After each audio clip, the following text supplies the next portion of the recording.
Hello everyone, and welcome to something a little bit different. Today I am going to be doing a patch breakdown on the SCEvo Complete 1.15 patch notes. While I may have some additional tidbits to share from some conversations I've had with the balance team, these are just some additional insight or context, and I have, to be clear, no direct knowledge or input on the in-depth methodologies and conversations that led to these changes taking place. I am also going to, for ease of understanding, going to be adding the units onto this tier list in terms of large buff, small buff, power neutral, small nerf, or a large nerf. While I'm doing this does not indicate in any way whether or not a change is positive or negative. While I will be sharing my thoughts on if I think a change is good or bad, that I think oftentimes deserves some more nuance than is going to show up on a tier list. And there's going to be plenty of changes where my take isn't going to be purely that it's good or bad. It's going to be somewhere in between, or it's going to be something that has additional caveats. That being said, let's go ahead and get started. They start off the 1.15 patch notes with some new maps. I'm going to touch on these just briefly. Blue Storm looks like it's going to be really interesting. It has already had some games played on it, especially in some of the StarCraft King of the Hill games and tournaments. Right here, the most interesting part that I think is going to be featured a lot when you see Blue Storm is this middle lane here, which goes from the main to the natural, down the lane to another natural, and then to the main.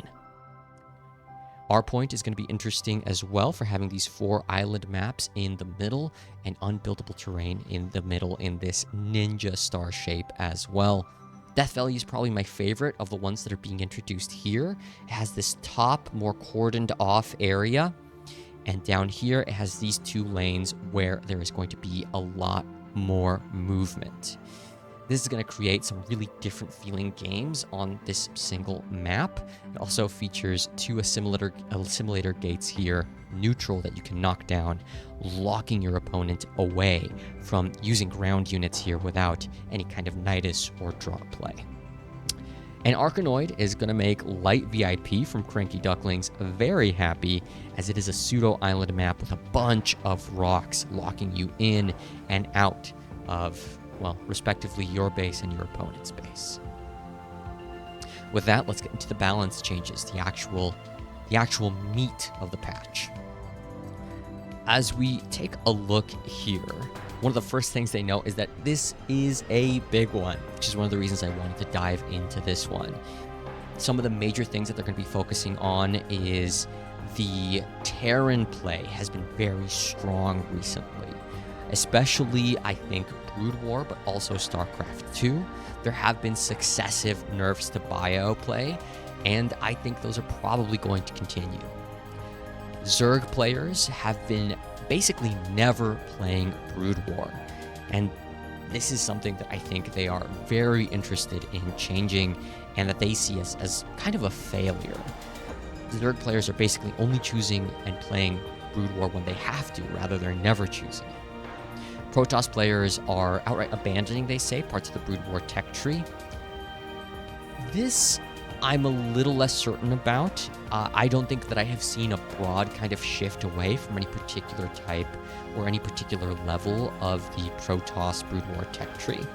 But we'll dig in a bit more and see what else they have to say. So, here, having described what they're noticing, they kind of relist where they're going in this direction. Some of these are kind of clear. They want to restrict Terran power. They want to reinvigorate Z1 or StarCraft 1 Zerg. I'm going to be using some abbreviations like Z1, T1, P1, instead of having to say SC1 Zerg or SC1 Protoss all the time.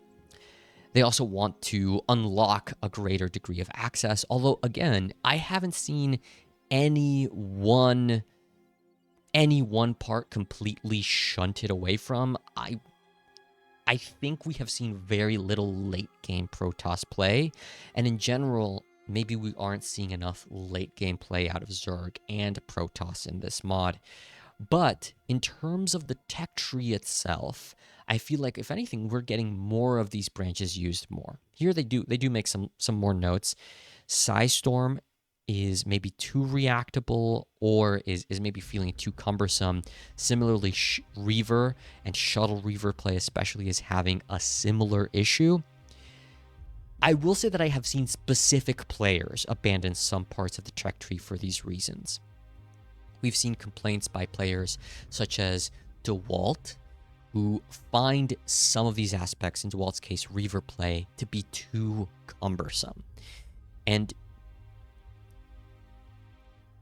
I think this could have been expressed a little bit more clearly in the patch notes, but certainly there have been specific players kind of crossing out specific parts of the tech tree that they didn't like, saying, oh, I don't like the way that it seems that Storm doesn't damage the units and they have so much time to respond, or I don't like the way Reavers feel so slow, so cumbersome. And I think these should be some good changes. They also include some minor goals additionally, which add a lot of filler, I think, into this patch. And one of them is that they are going to raise a lot of the research costs. So they're moving away from 50-50 costs and instead are going to be moving to 75-75 or 100-100 costs. And if they think research should be more available, then they are going to decrease the timing, making them faster to research. I do think that raising costs while decreasing research time sometimes goes in the direction of more defensive, more reactive play, right? If you are focusing on building up a lot of resources, right? Not on being out on the map, but on really securing your expansions and playing defensively from there, you have a lot of resources, but you need to be able to very quickly adapt to the changes that your opponent is making. And I do think in some situations, high cost, low research time changes can also move in the direction of more reactive, more defensive play. But that remains to be seen, and it remains to be seen exactly what changes are being effected. Let's keep on going. They say here they also want to standardize research costs and times. So generally, this is going to go with the above change a lot as well. Specifically, they're talking about energy upgrades and site upgrades, which they think are not that strong and kind of can universally be standardized to 75-75, 50-second change, 50-second upgrade cost and time for site ranges with +2 site range overall. That will mean, that does imply some changes potentially in some base site ranges. As well, they're also going to switch energy upgrades to 100-100, 80 seconds, which is 57.1 faster, and to giving you +25 starting energy and +50 maximum energy. They do say that they are just going to be throwing these in there, and this is all the explanation that we're going to get.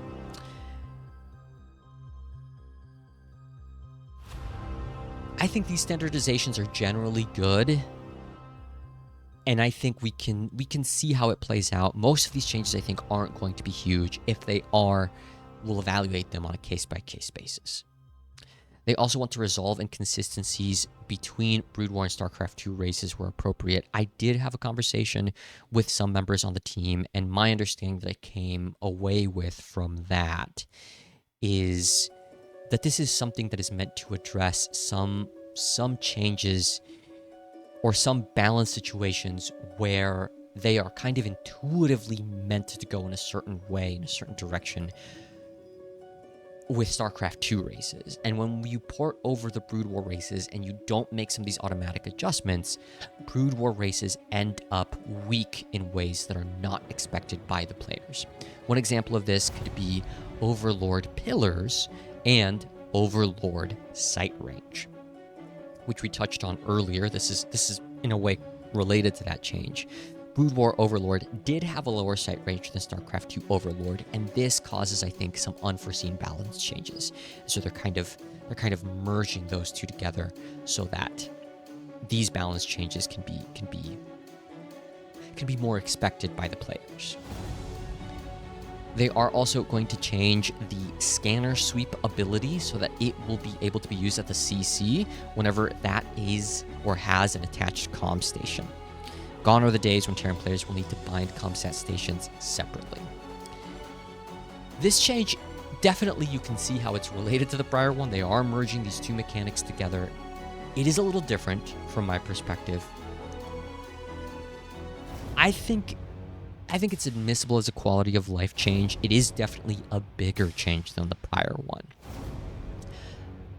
I feel like I'm positive on it. It is I don't feel like it's decreasing counterplay. I don't feel like it's decreasing the amount of skill involved in it. It is simply changing an expectation that maybe players wouldn't have coming into StarCraft EVO.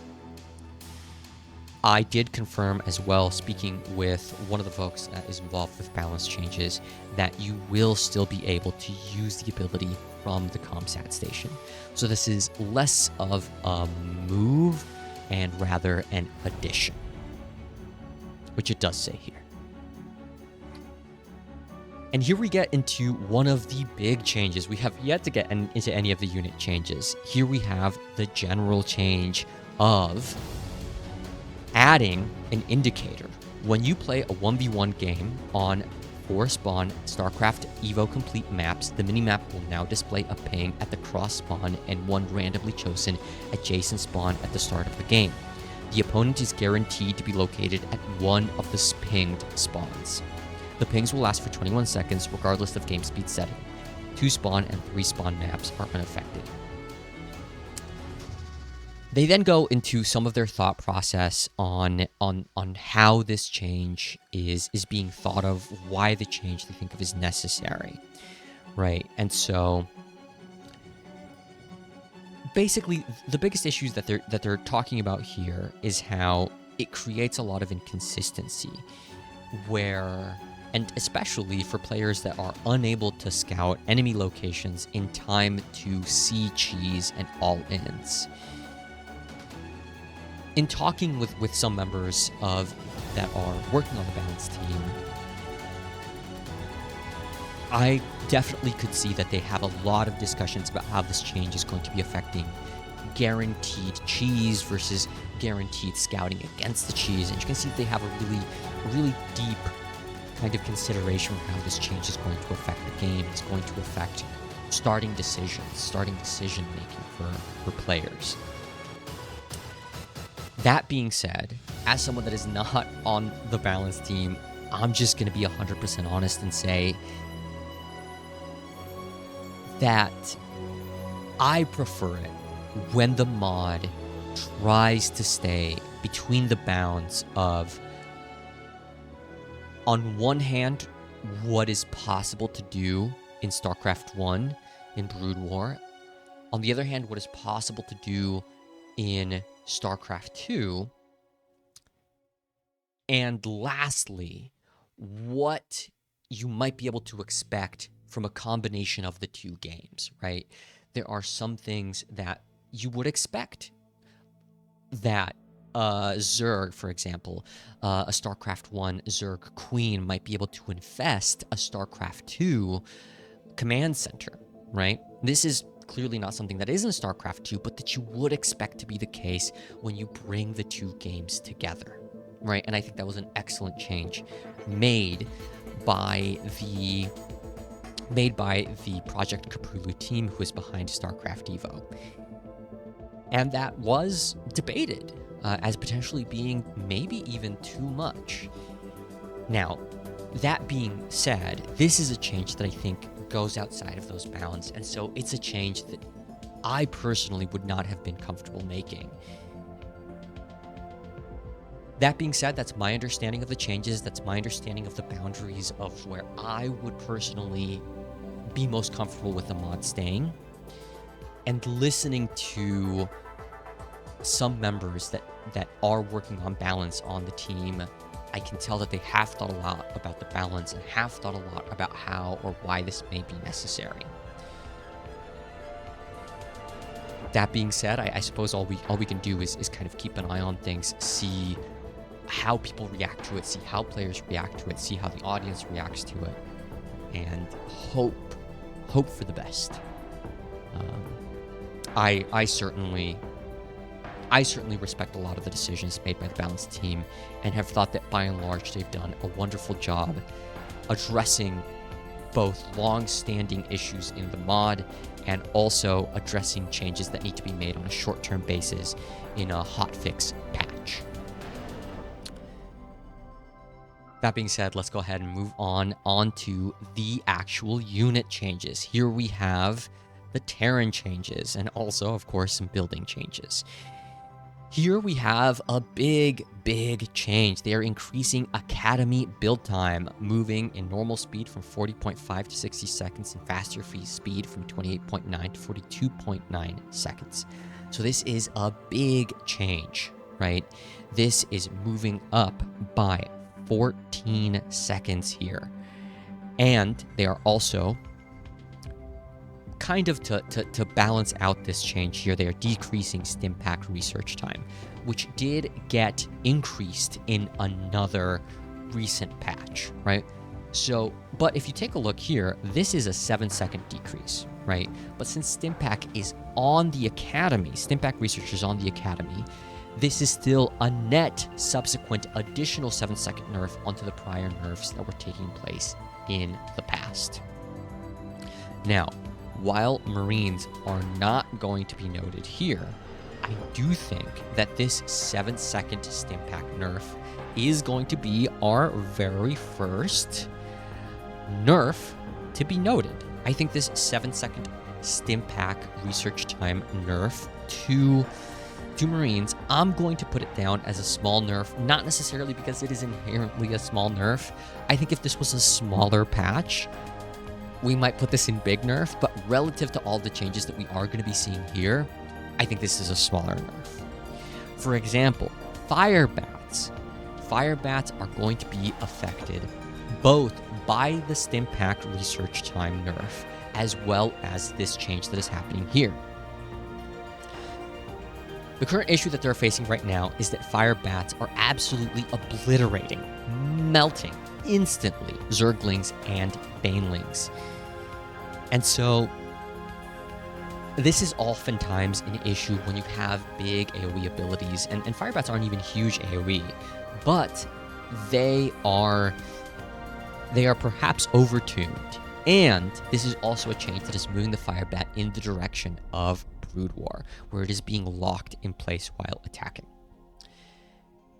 Given that that's the case, I think I'm positive on this change. Overall, it is moving in the direction of Brood War, and additionally, Firebats are potentially overtuned in some scenarios against Ling and Lingbane specifically. And even, I think, sometimes maybe even overtuned in situations where they're playing into Queens or Roaches, where they're performing a lot better than you would expect. So I think this nerf is deserved. That being said, with the Stimpack nerf and the movement nerf, the question is this a situation that merits being placed into the large nerf category? And the answer to that question is, I'm going to say no. It is definitely a bigger nerf, so it is going further down than the Marine change, but I wouldn't say that it qualifies as a large nerf. Let's go ahead and keep on going, see if we find anything that does. From there, we move on to Ghost. They are decreasing the movement speed for Ghosts. Not a huge decrease from 3.94 to 3.5. It's about a 0.4 change. They are also going to be increasing Cloak Ghost research time, and they are going to be decreasing Mobius Reactor research cost, right? So this right here is a nerf. This right here is a buff. They're going to be increasing Ocular Implant research cost from 50/50 to 75, which is a nerf. And they're going to be decreasing Ocular Implants research time, which is a buff. So these, we can say that they're neutral for now. power neutral at least, but it can potentially change the way they're used, like we covered earlier. These changes as well, let's go ahead and call them neutral in terms of how they balance each other out. The increased cloak ghost research time from 35 to 50 seconds compared to the decreased Mobius reactor research time. An excellent question as to how these are going to play out. Certainly this affects more than just this ability. But with the decreased move speed, you definitely think that ghosts are going to be more reliant on their cloaking. I'm going to go ahead and call it a small nerf as well. But I definitely do think that while it's a bigger nerf than the Marine change, it is a smaller nerf than the Fire change. Moving on to Medic. So Medic, I think, had a couple of features that people were maybe not entirely aware of because they're not super visible, but I did see some players notice them in real time. So here we have decreased move speed, similar to the Ghost. They're coming down to 2.5 regular speed, and they are coming down to 3.5 in faster speed. They can no longer heal units while inside of a bunker or a dropship. They also are going to be having increased Caduceus reactor research costs. So this is one of the energy changes, similar to Ghost, that were mentioned at the beginning of the patch notes. They're also going to increase reactor research time. So this is just a full nerf, right? This is not compensated for in any way. Rather, we are going from 50-50 to 100-100, and we are going from 46.4 to 57.1. We're also going to increase restoration research costs from 50-50 to 100-100. We are going to decrease restoration research time from 75 down to 60. This is maybe neutral, but this is a nerf, and we have been seeing a lot of players go for Caduceus Reactor. Maybe not a lot, but plenty. This is not a rare upgrade to go for, and it is going to be, I think, noticeably delayed. This change is, I think, bigger than you may think. There are a lot of situations where you are going to be dropping and then picking up with a medic inside of your dropship. That, as well as this change right here, which is also a stealth nerf, or maybe not so much of a stealth nerf, to Marine medic openings, and in that way, maybe to Marine openings. And that is because a lot of players would make Marines first and then would send out medics after them, right? They'd crank out 6-7 Marines and then send out 2 medics after that batch of Marines, trusting that the base speed of the medic is fast enough for the medics to catch up. And I don't think that's going to be true anymore, right? This is a greater than a 10% nerf here in movement speed.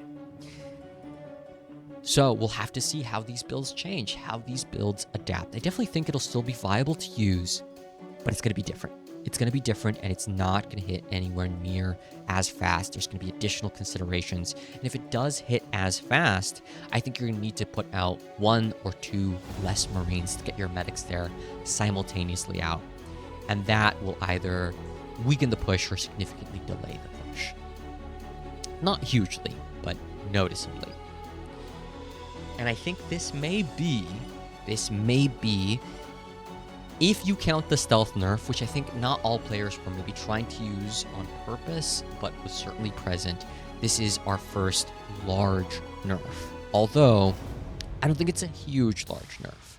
So we'll have to see if some other units fill out these lower spots as well. Moving on to Goliath.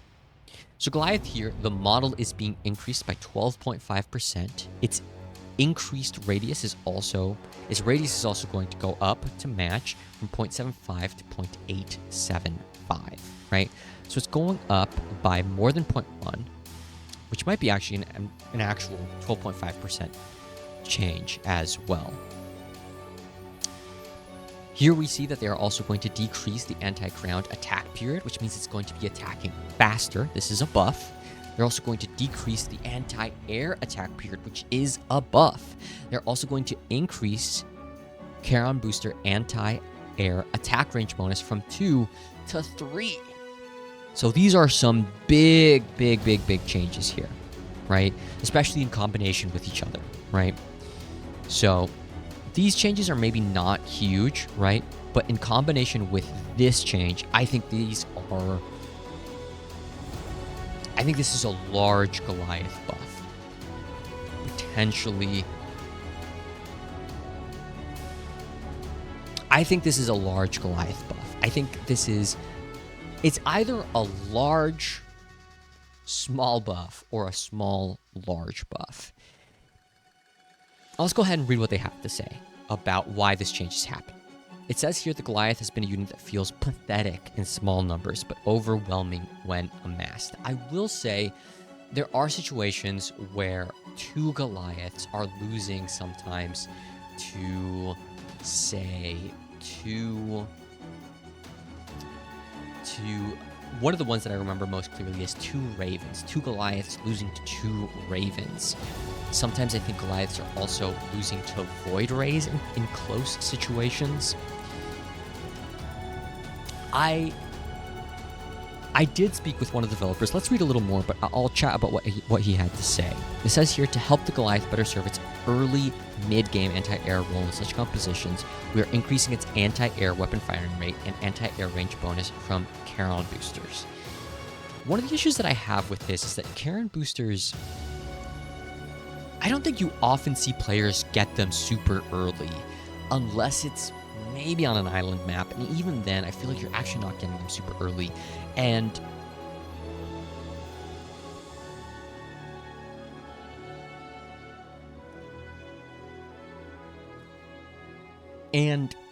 I think this is really going to increase their potential in mid and late game situations, right?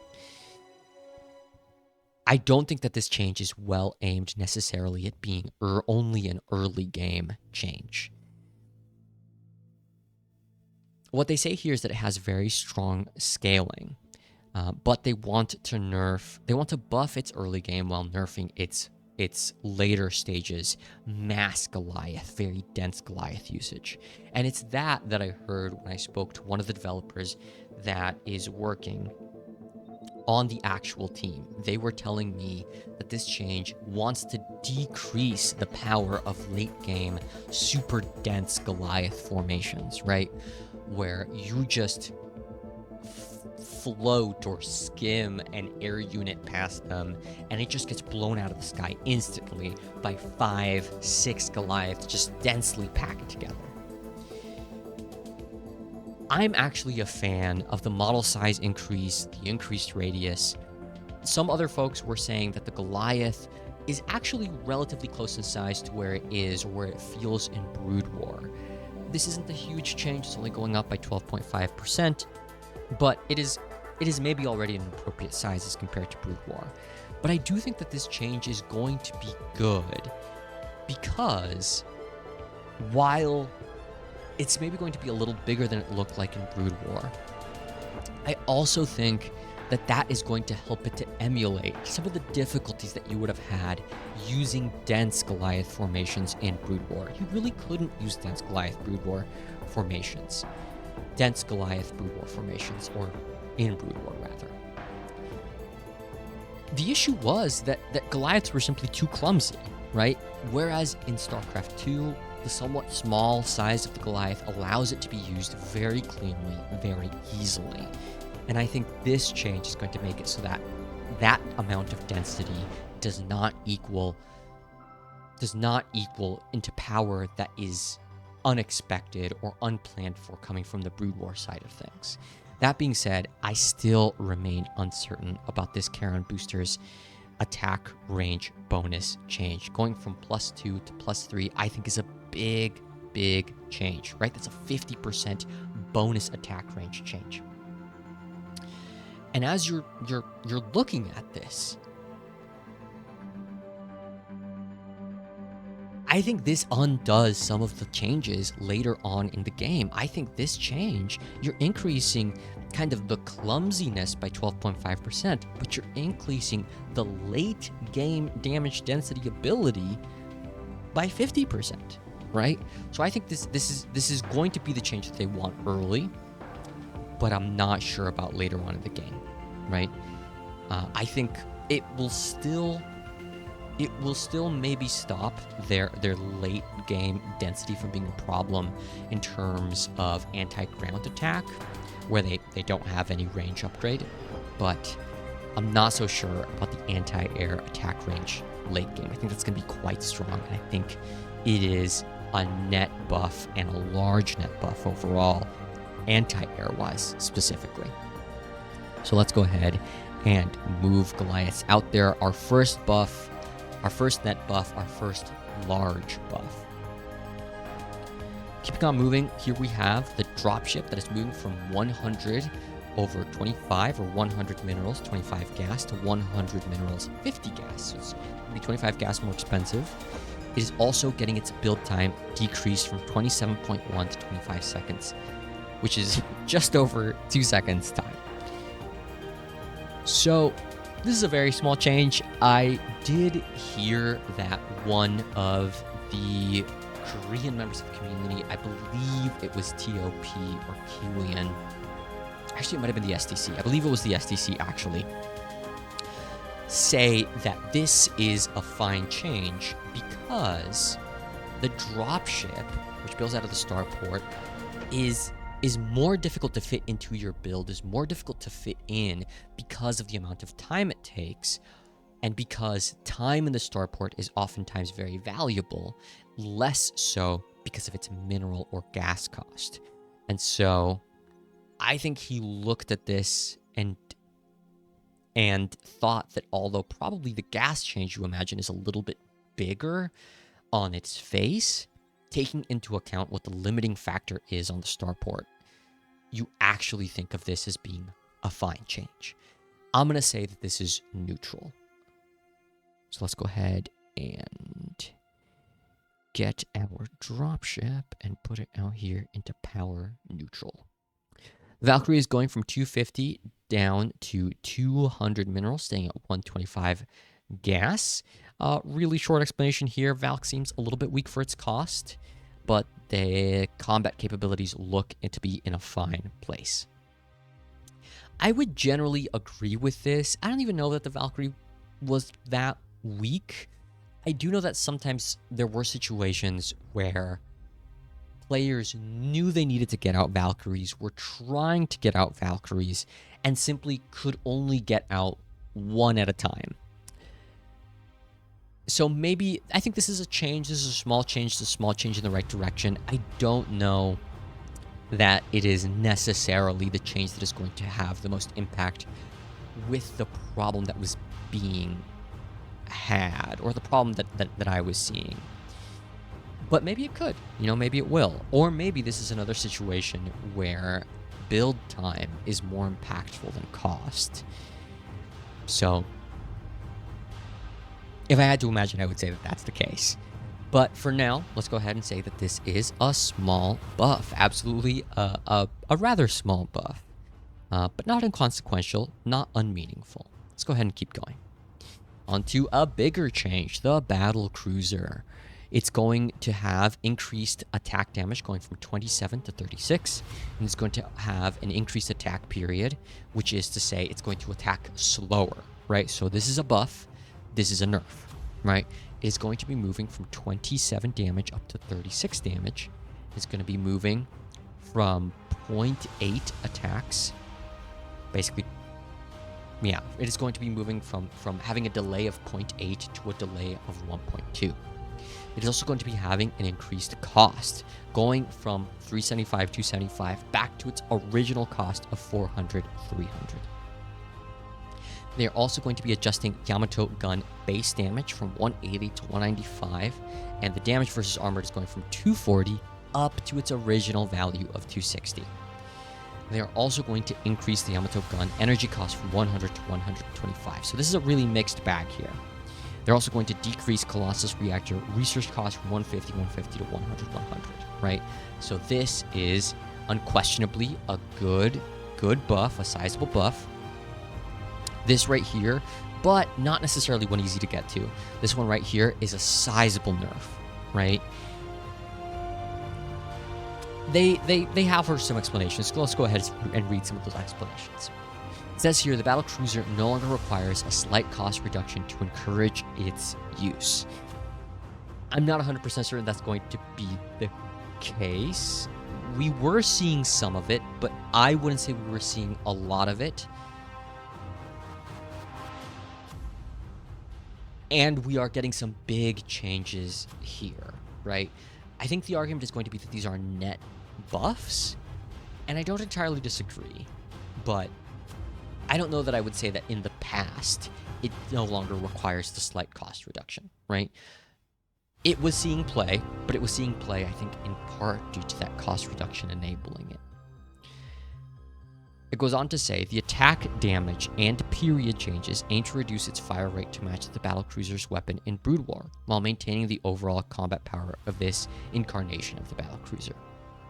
I did take a look at these attack damage and attack period changes, and they do mostly maintain the same amount of DPS.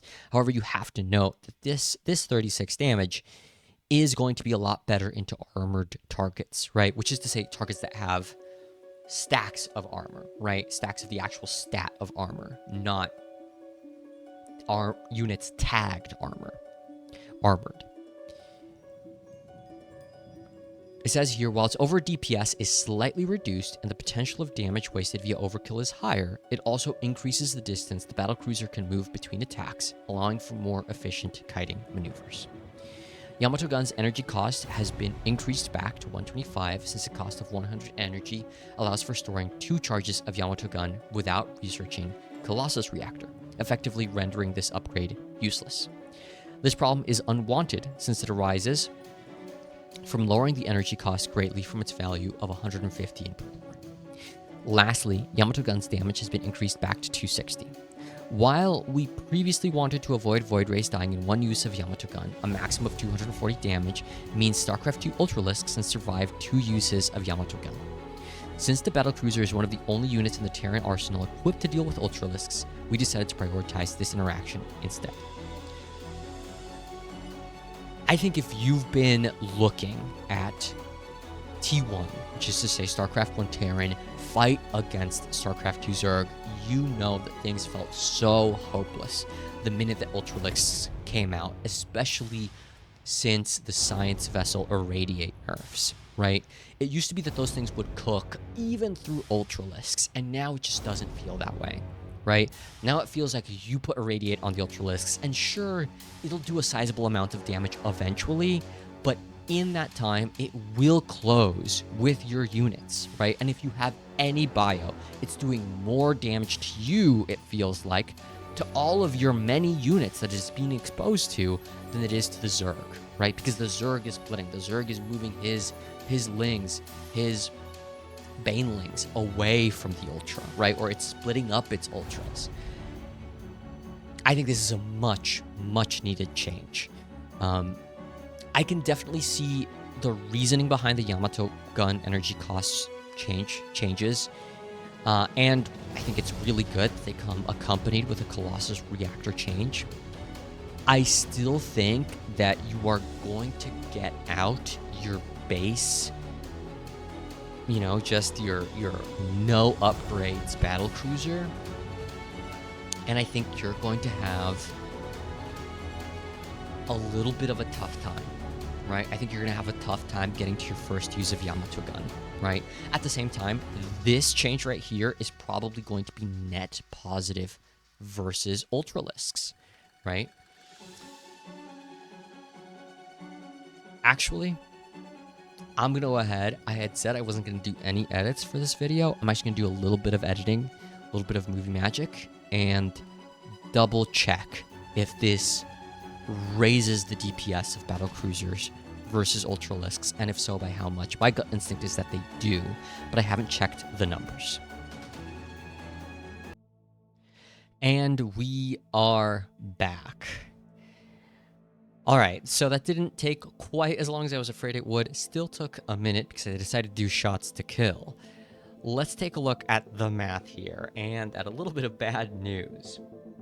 First, a buff, a known place where there is a buff, and that is versus Zerglings. Whereas before, Zerglings have 35 HP. It would take you 2 shots to kill a Zergling at 0.8. Now you are killing one Zergling from 1.6 before to 1.2 seconds now, because you can one-shot them at 36 damage. You can also one-shot Larva now, as Larva have only 25 HP and 10 armor, which means it takes 35 HP to kill, and you, in fact, have 36 damage. Now for the bad news I was mentioning earlier, and that is that this is a nerf. Probably in most cases. There are going to be some breakpoints and shots to kill where it will make sense for you to be able to kill a unit that has exactly maybe 72 HP in a way that you couldn't before, or exactly 70 HP in a way that you couldn't before, right? Before, you were doing 27 damage and you had to take so many shots to kill a unit. And now, dealing 36, it takes you 1 less shot to kill a unit, and that saves you some time. But one of the best case scenarios, and certainly if that was going to be true in a majority of circumstances, the place where you would expect it to be true before anywhere else, or before most other places, is the Ultralisk, right? Which tend to have very high armor, and unfortunately, that's just not the case, right? We look here, and we see that we have, starting from a base Ultra with 2 armor, all the way up to an Ultra with 7 armor, the time to kill goes from 16 all the way down, all the way up to 20 seconds to kill an Ultra with 7 armor. And down here, we see that now it is going to take you all the way from 18 seconds out to 21.6 seconds. Make no mistake about it, these 2 changes in conjunction with each other do not make up for each other. Right? The cooldown change, as you can see, is adding 0.4, which is half of 0.8. That's a 50% nerf. While the damage change is going from 27 to 36, that's a 9-point change. A 9 points is a third of 27, so that's a 33% buff. A 33% buff and a 50% nerf are not going to make up for each other, right? This is not net equal, and in most cases, this is a nerf. Now that's fine, potentially, if that's what you want, or if that's what you think you're going towards. But this is a situation where I think the Balance team thought that this was going in a more positive direction, or in a more neutral direction, rather, than I think they ended up going in. Let's take a look at what they are saying here. They're saying the battlecruiser no longer requires a slight cost reduction to encourage its use. The attack damage and period changes aim to reduce its fire to match the battlecruiser's weapon in Brood War, while maintaining the overall combat power in this incarnation of the battlecruiser. Now look, these numbers are not huge changes. Moving from 16 seconds to 18 seconds is not huge, right? And that is the worst case scenario, or the worst comparison, right? 21.6 to 20 is a relatively tiny change, right? At the same time, I don't think they were intending for this to be a nerf. I think they were intending for this to be net neutral overall, right? But if you add all of these up together, I think this comes out to be at least a small nerf. Let's take a closer look at what we're looking at here, right? We're increasing, let's do these last 2 first. You're increasing Yamato gun energy cost from 100 up to 25. You start out at 50, right? And it would take you 50 energy to get up to 100. Now, you are still starting at 50, but if you want to get up to use 1 Yamato, you have to wait until you have charged up 75 damage. If you want to get back to where you were before, it's going to take you a 100 Colossus Reactor research cost, plus the amount of time that it takes to research Colossus Reactor. Let's go ahead and take a look. How long is that? That's 57 seconds. So I think a lot of the time you're going to be stuck waiting for longer, right? Because that's for your initial Yamato gun usage. And after you use it the initial time, you're going to go from 125 energy down to 0.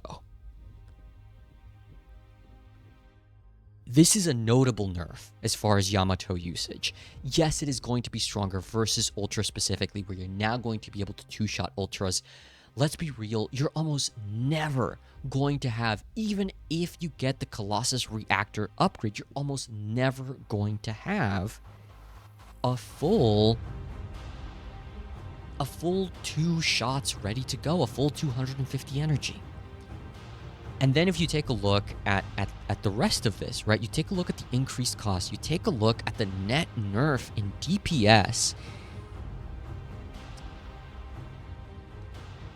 I think you're going to have a hard time justifying building battle cruisers, right? They're not bad into ultras, but they are actually worse than they were before, with the exception of if you have multiple battle cruisers with multiple Yamatos ready to go.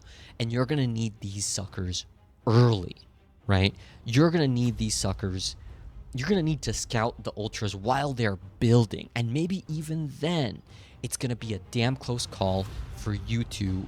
Like, you're going to need to have your battle cruisers on the way before you see the ultras building, right? You're going to need to go for Yamato research when the ultras are building, or maybe even before the ultras are building.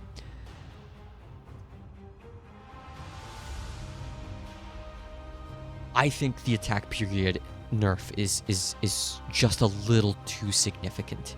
I think it should come down to 1.1 or 1.07. This is a net nerf.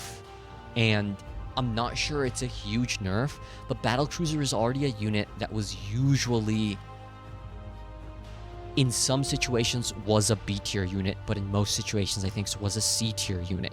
And this is knocking it down deeper into C tier. Deeper into C tier for sure, except in the most niche of circumstances, where you're already pretty far ahead.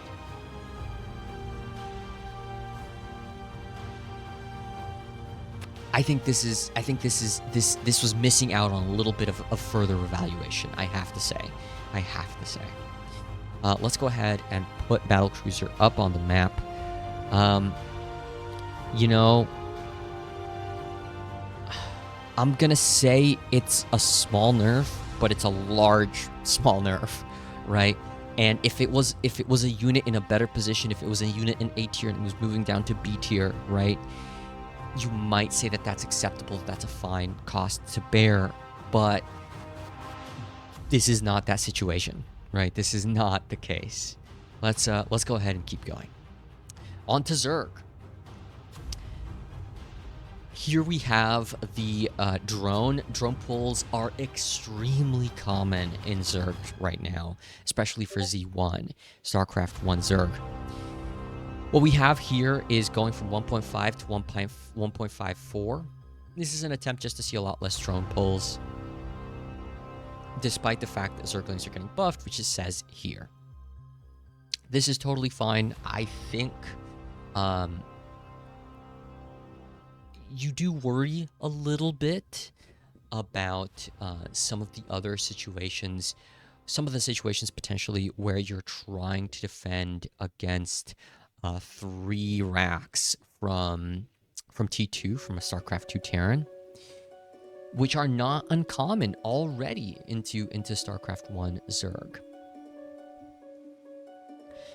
At the same time, you do imagine that this may be necessary. There have been some big games. I'm specifically remembering a game of Cult versus Hero, where Cult was able to win a map off of Hero. I think might have been able to win a series off of Hero, in part by doing this strategy, drone pulling, just absolutely just debased 12 pool drone pull. So you can definitely understand why this change is happening here. I would want to keep an eye on this. Maybe if you see a lot more really healthy Zergling play, really healthy Hydralisk play, and maybe I'm worried about nothing. Certainly, this is a nerf. It's a small nerf, but a nerf. Hopefully, it doesn't come into any kind of effect. And truthfully, I don't think it will. And I think it makes sense, given the context of the rest of the buffs that are taking place here, to mostly early game Zerg units. Let's go ahead and put the drone there. This is a small nerf. Do I think this is a smaller nerf or a bigger nerf than the stim nerf? I'm going to say this is a smaller nerf than the stim nerf. I really don't think that this is something that we need to worry about. I certainly hope I'm right.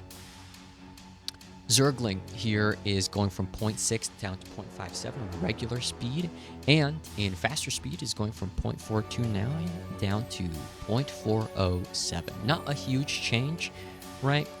This is, I want to say, a 5% buff. Is that correct? Yes, it is. Okay. My math is failing me. I've been too long without doing mental math recently. But taking a look here, we have decreased adrenal gland attack speed bonus. This is just to keep the same attack speed after adrenal gland research, right? Keeping on going on to Hydralisk. Let's go ahead and put down the Zergling for a small buff. The thing is, this buff has the potential to be impactful, right? It is a large, small buff. Right? Boom. It especially has the potential to be impactful as you start seeing some damage bonuses come into play, right? +1 Zerglings, +2 Zerglings. This effect is multiplicative, right? And on a unit that already has very high attack speed, this is something that can sometimes snowball a little bit out of control. What others have mentioned, and I'm not going to do the math on this one, is that there are some situations where there are plenty of situations, in most situations actually, if you're doing the different calculations between on creep versus off creep and speedlings versus speedlings, in most situations the StarCraft 2 Zergling is faster. So this is going to make the StarCraft 1 Zergling is hitting a little harder, but is also moving a little slower in most situations. Let's move on to Hydralisk. I will say as well, I want to say that the Zergling, as well as most Z1 units, have a smaller buff to their move speed than Z2 units on creep, right? The creep effect is smaller for Z1. Hydralisk. Actually Hydralisk this time. So they're decreasing the attack period by 1.0312. I keep on reading the normal values, from 0.74 to 0.67. That is a notable change, right? That is going down by nearly 0.1, so greater than a 10% change here. They are also decreasing the muscular augments research cost from 150 down to 100, and the grooved spines research cost from 150 down to 125.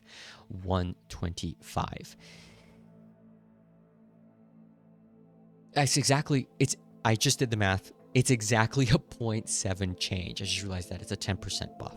Okay. Should have realized that. Let's take a look. Let's take a look at what they have to say here.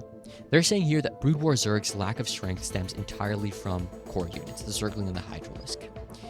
Previously, it was believed that these units were too strong. However, the arrival of both stronger Terran players and developments in the StarCraft 2 Terran metagame have shown this is not the case.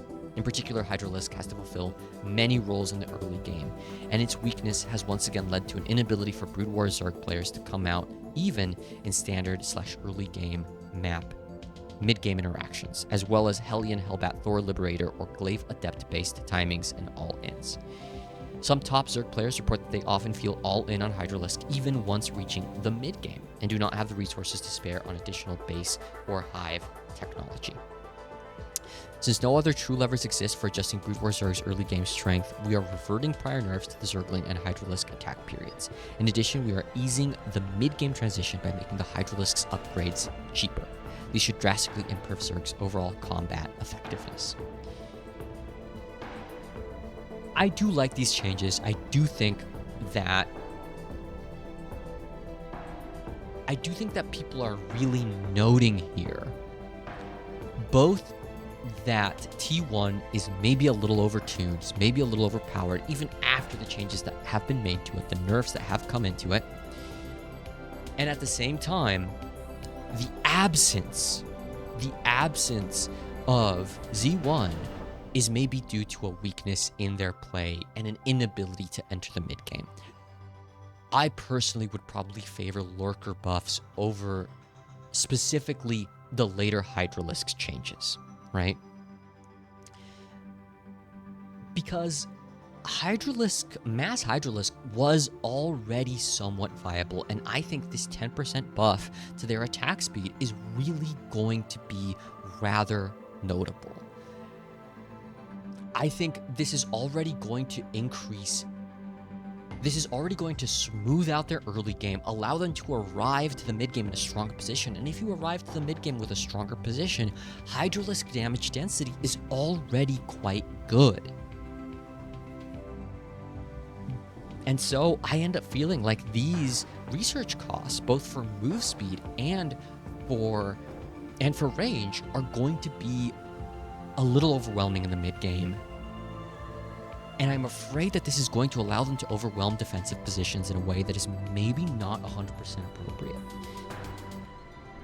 In my discussions with some members of the balance team, I think that they saw these balance changes as small for the Hydralisk. I'm going to go ahead and put them as a large buff, right? I think it's the largest buff we've encountered so far. I do think it is even bigger than the Goliath changes that we were looking at, which again, I think they were thinking of them as small changes, and I do agree that they are smaller changes than the Hydralisk changes. But I do think that the balance team is thinking of those changes as being relatively small. As both of those as being maybe not small, but certainly not large. Taking a look at the Defiler change, this is just one of these kind of uniform changes to bring different units and different research costs into line with each other, from 150, 150 down to 100, 100. This is a change that I think is really interesting on Defiler and maybe less impactful on Defiler than it is on other units, because Defilers, of course, have consume. So you really probably think that this is a situation where this change is not something that is super impactful. That said, it's a buff. Let's go ahead and throw it up there to Defiler, which looks very different between StarCraft 1 and StarCraft 2. We'll see when the new model comes in. This is a small buff. This is the smallest of small buffs. Overlord. This is the Overlord change that we had been looking at the very beginning, increasing its sight range to bring it in line with StarCraft 2 standards. And I think this is a good change because it was affecting balance, I think, in unpredictable ways due to Overlord pillars and some other marginal situations. And so this is a smallish change, 10% buff, and I think it just makes more intuitive sense both to players and to the balance team in order to be able to have this agree with the StarCraft 2 Overlord site. They also did adjust the antenna research time and cost. Both of them, actually no, the research time coming down and the research cost going up. Probably net neutral overall. Although, of course, different in some circumstances, potentially. But this is a change that you really have to imagine is probably not that huge, not that impactful in any case. This sight range bonus is also being made more uniform among different sight range bonuses as well, and it just goes hand in hand with the sight range change as well. You have to say that overall this is a buff, but a very, very small one. Maybe more impactful than the Defiler change, but we are really splitting hairs here. Or actually, no, it's definitely more impactful than the Defiler buff, I would say. Let's take a look at Queen. Queen is a really key unit in mid-game fights or mid-late game fights for Zerg. We've seen a lot of Zerg really struggle to get into these mid-late game fights. Now I'm a little worried that we're going to see a lot of Hydra all-ins that are really brutal. So my fear is that we won't get the Queen either way. But let's take a look at these changes. We have the increased ensnare research cost from 50-50 to 100-100, and the increased ensnare research time from 49 up to 70. We are, however, decreasing gamete meiosis research cost from 150-150 down to 100-100. This is definitely a nerf, right? This is definitely a nerf, and snare is probably the most common spell used, although into mech you definitely see a lot of spawn broodling. But overall it's definitely a nerf, you have to say. Let's read what they have to say. With Zerg's core units being substantially stronger, we're restoring Ensnare research to its full brood war cost for 150 seconds. Fully locking Ensnare behind this upgrade will ensure that Hydraless Queen timings do not overwhelm opponents too early, especially StarCraft 2 Zerg. So we had been seeing a lot of issues where StarCraft 2 Zerg armies that were expected to be mobile, right? Talking about Lings, talking about Lingbane, talking about Ultras, talking about Mutalisks, were just getting ensnared. And we haven't seen this in some time because Z1 has been having such a hard time getting into those mid-late game positions, but still understandable, right? Again, it bears repeating, I think. I think we're going to struggle to get there for different reasons going forward. I think those mid-game, early to early mid and mid-game timings for Hydra and their upgrades are really going to put a ton of pressure out. Let's take a look at the Zealot. Here we have increased HP from 100 to 110, decreased plasma shield 65 to 60. Leg enhancement Zealots seem to melt running into battle. I think this is absolutely true. These change is going to move their effective HP from their shields to their HP, which is usually where a lot more of their armor is going to be concentrated. And armor upgrades are going to be concentrated, though, you know, it could depend. At the same time, fewer maximum shield points can be regenerated, so its use becomes slightly more committal, especially when used as part of a 2-gate pressure opener. This was basically... I think this is basically a build that we saw a lot of a month or two ago and then died out recently. This is the build, if anything, that I was wondering where it was. We've been seeing a lot less heavy Zealot openers, right? Both all-ins as well as transitional play, where you open with 2 to 4 Zealots and then transition to something else. I'm hoping we see a bit more of that, just in terms of diversity. I definitely don't want it to take over the meta. They also note here that this change prevents Zealots from being killed by single use of Disruptor's Purification Nova. I feel bad for the Disruptor. I think it's in a bad spot. It's been in a bad spot for a while. Doesn't see a lot of play. Certainly not in StarCraft Evo, and not a lot in StarCraft 2 either. Although, more in StarCraft 2, I think.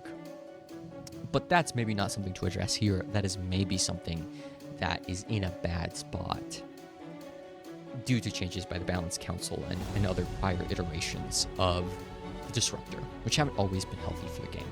Let's keep going. Moving on to High Templar. We have increased the hallucination research cost from 50/50 to 75/75 and decreased the research time from 80 down to 50. P1 High Templar hallucination is so incredibly rare, right? I don't think we're going to be seeing any more of it necessarily with this change. It is going to come out fairly quickly.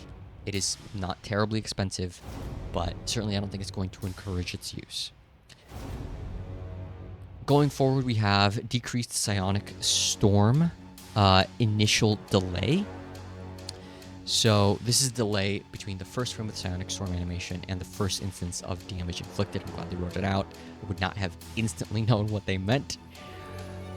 And this is because a lot of players, or some players, were really starting to note that the opponent had a lot of time to react between the animation of Storm starting and the first instance of damage being dealt, right? So it would just feel like you weren't doing damage.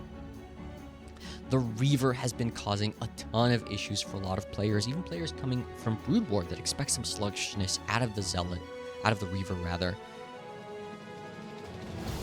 have been really feeling the pain when trying to micro shuttle Reaver. And so let's read what they do. They are decreasing the unload stun duration from 1.875 to 1.575. That's the normal time, and 1.34 to 1.13 at faster speed. Reavers will now remain stationary for 2.23 seconds after firing their last scarab when using attack move on the ground. After this duration, If the Reaver is issued an attack move on the ground, it will move towards that location until it finishes building a Scarab. If the Reaver is issued a target fire command on a unit, it will maintain its distance.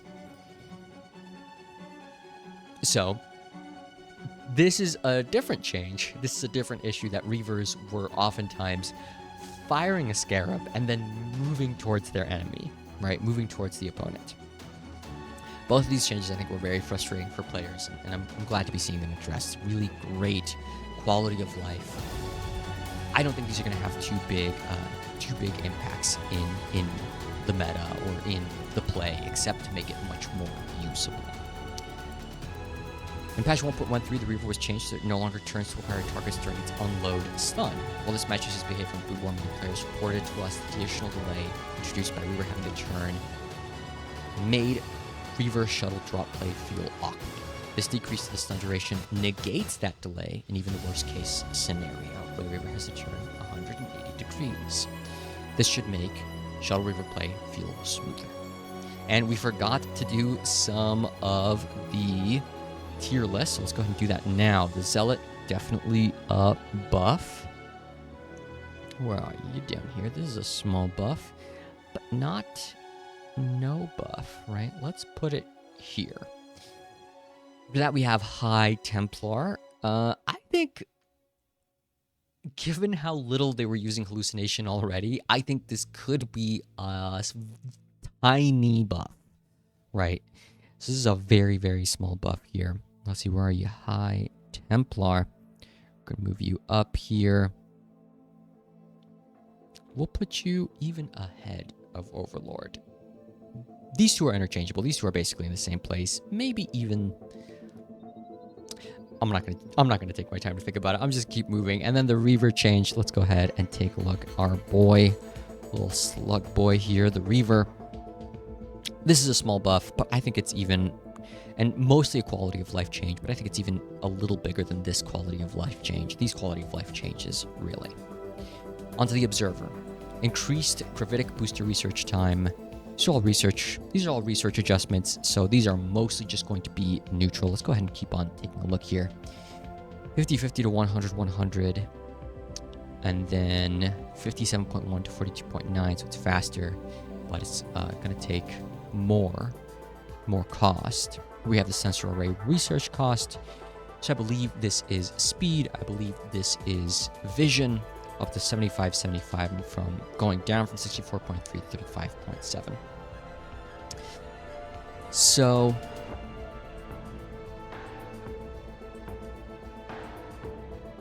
let's say it's a neutral change, right? There are potentially some situations where maybe you would prefer one over the other, but let's call it a net neutral change, not dig too much further into it. The Scout, long suffering, the Scout, many buffs, the Scout. I would love to see a little bit more of an attack speed buff on the Scout. We're not getting that this time. Instead, we're getting Apial Sensors research cost up from 50-50 to 75-75. That is the vision. And then the speed going from 50-50 to 100-100. And then the compensation here is not that it is going down in time. Instead, we are getting a slight increase in the movement speed after upgrade from 5.91 up to 5.95. Now, if you are very observant, you will notice that this is a change, and have a good memory. You will notice that this is the exact speed, I want to say, of the Phoenix. Let's go ahead and take a look, make sure that's true. Unit statistics. Take a look at the Protoss. Take a look at the speed for the Phoenix, 5.95 here. And this is because I'm pretty sure there have been a number of games where you just see Scouts pursue after Phoenixes, and Scouts are supposed to be the best small unit, right? Small number count air superiority option for P1, for StarCraft 1 Protoss. And you would just be unable even to punish poor decisions being made by P2, right? By StarCraft 2 Protoss. And that's the reason that this decision is being made.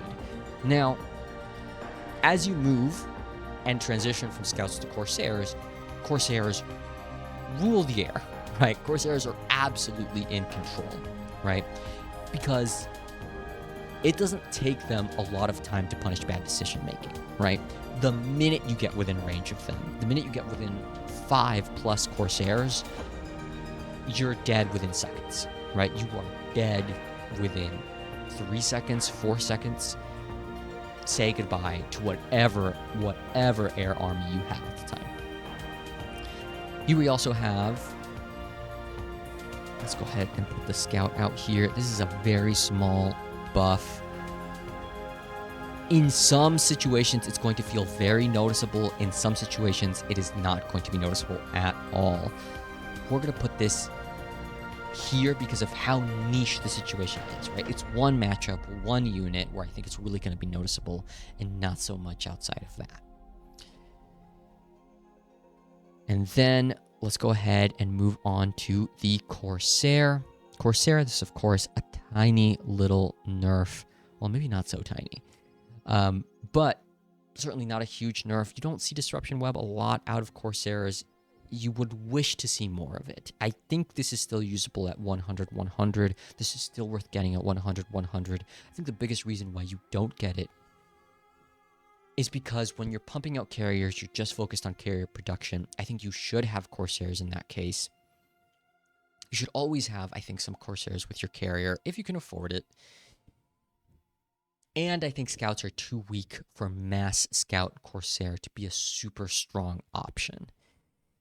Except in some very niche situations on island maps, or maybe even not so niche situations on island maps. We haven't seen a lot of scout play on island maps in particular. In the meantime, Corsair, very small nerf, I would say, because you simply don't see this. You simply don't see this ability too often. I think you should see it more often, especially now, especially these days. You're going to be seeing it.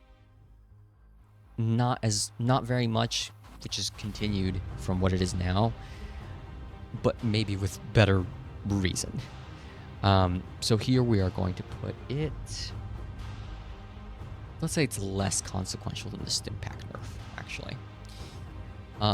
Less consequential even potentially than the drone nerf, right, than their attack speed nerf. Let's go ahead and keep going. Carrier.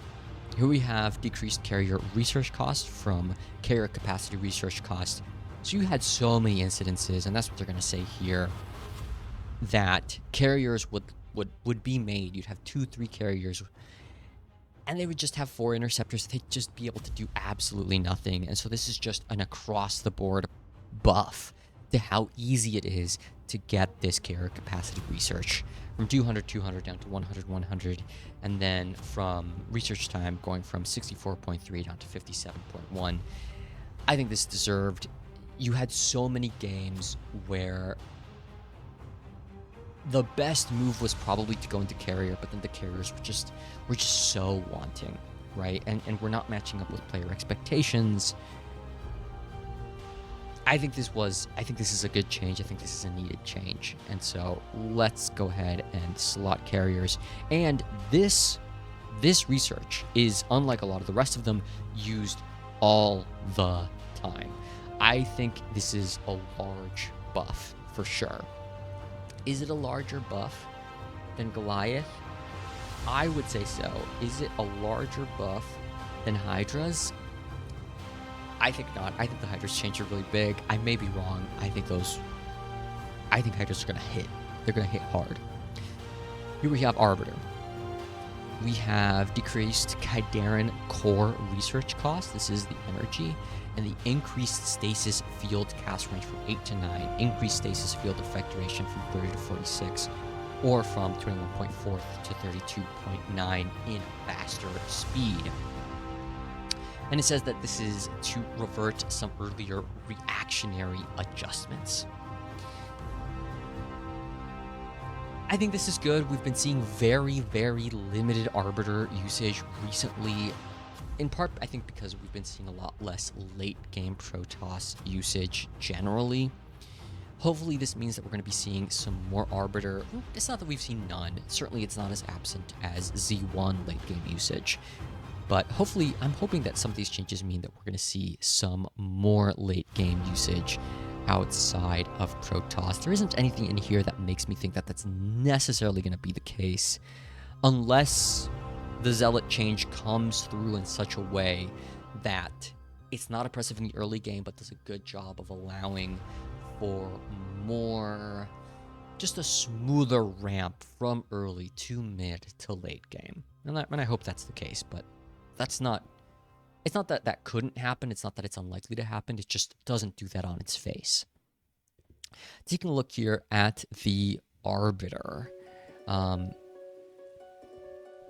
We haven't been seeing that much of them. Would this be something that would affect their place in the meta?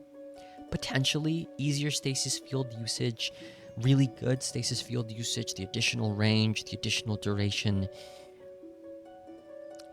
I could see that resulting in more Arbiters being seen. Is this a big change? Is this a big buff? I'm going to say no. It's maybe one of the bigger small buffs, but I'm not going to say that it's a big buff necessarily. Let's pick up our boy out here, and this is going to go, I think, below the Zergling change, but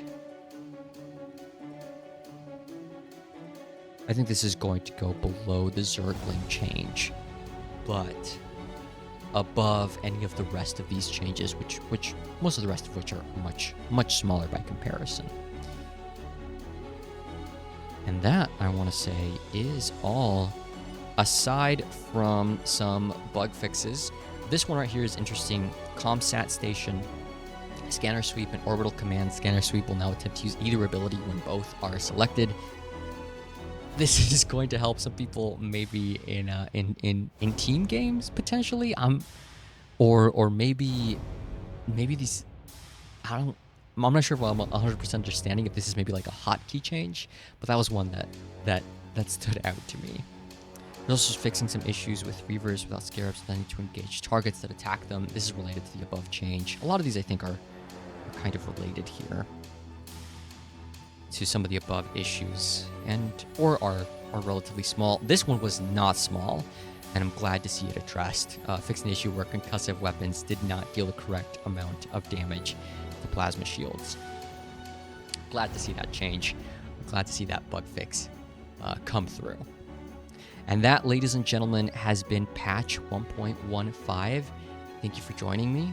I hope you had as much fun as I did. It took a little longer than I thought it would. It was a big patch. They were not kidding around. So once again, thank you for joining me. I hope that you got some additional information out of this, and I'll hope to see you next time as well.